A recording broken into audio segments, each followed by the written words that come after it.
गाडी बिघडली किंवा टायर पंक्चर झाला तर गाडीला जॅक लावून उचलली जाते। जॅक फिरवण्यासाठी ताकदीचा वापर केला जातो, पण तुम्ही सहजपणे आता गाडी उचलू शकता। मात्र हे कसं काय शक्य आहे? चला तर मग पाहूयात ते कसं करतात।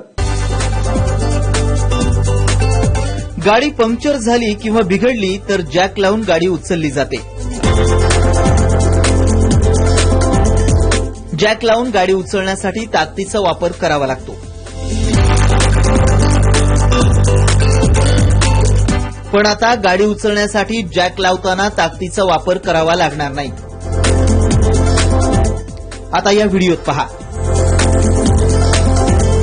हे रॅक जॅक गाडीच्या खाली टाकलं की त्यामध्ये हवा भरायची।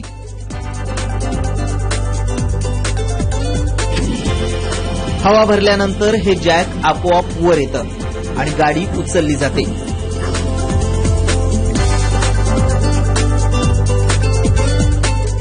या रॅक जॅकमुळे एका मिनिटात गाडी उचलणं शक्य आहे।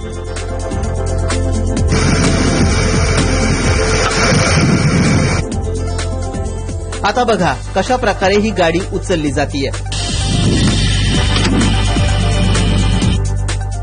बदलत्या काळानुसार आता सगळंच हायटेक होऊ लागलंय, त्यामुळे भविष्यात अशा रॅक जॅकचा वापर होऊ शकतो। त्यानं वेळही वाचतो आणि कामही पटकन होतं। ब्युरो रिपोर्ट, साम टीव्ही।